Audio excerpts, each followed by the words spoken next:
आदरणीय प्रधानमंत्री महोदय जी और आदरणीय गृह मंत्री महोदय जी से पूछना चाहती हूं कि क्या जरूरत थी एक मासूम बच्ची पर इस तरह दमन करने की? क्या जरूरत थी उन छात्रों पर आंसू गैस चलवाने की, उन पर लाठियां बरसाने की, उन पर वाटर कैनन्स चलवाने की? क्या जरूरत थी उन नौजवान लड़कियों को जलील करते हुए उनके कपड़े फाड़ने की, उनको बेरहमी से गंदी तरह पिटवाने की?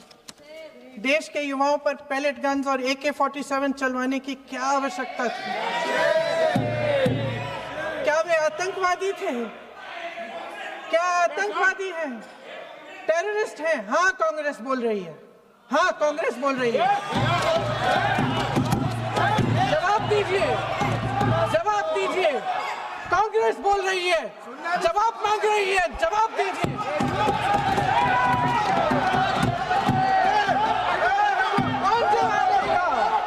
कौन जवाब देगा?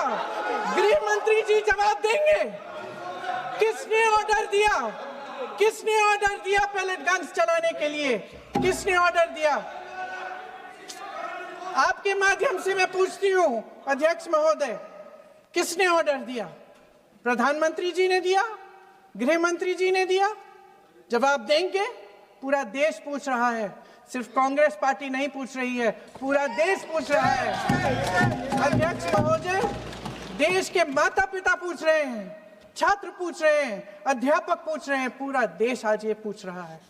और आपकी जिम्मेदारी बनती है कि आप इस सवाल का जवाब दें। क्यों डरते हैं आप इस देश के नौजवानों से? क्यों डरते हैं आप इस देश की बुलंद आवाज से? और उस आवाज को दबाने का हक आपको किसने दिया है?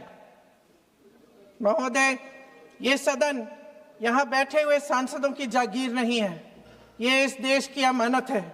यहाँ बैठे हम सब इस देश की जनता, इस देश के युवाओं, बुजुर्गों, गरीबों, अमीरों और सब धर्मों, सब वर्गों के देशवासियों के सेवक हैं। हम उनके प्रतिनिधि हैं और ये सत्ता हमें उन्होंने ही दी है। इस देश का संविधान हमारी सर आंखों पे, इस देश का लोकतंत्र सर्वोपरि है, इसे ध्वस्त करना पाप है।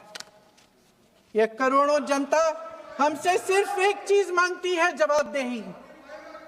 इंग्लिश में इसे अकाउंटेबिलिटी कहते हैं। हमें सत्ता देकर, हमें यहां तक लाकर सिर्फ उसकी ये गुहार है कि जो हम करें उसकी भलाई के लिए करें, और अगर उनके साथ अन्याय हो तो हम उनके प्रति जवाबदेह बने और उन्हें न्याय दिलवाएं। पिछले दिनों हजारों बच्चे सड़क पर उतरे, उन्होंने अपनी पीड़ा व्यक्त की, गांधी जी के दिखाए हुए रास्ते पर अहिंसा और सत्य को अपने दिलों में रखते हुए गाते, मुस्कुराते हुए शांतिपूर्वक प्रदर्शन किया।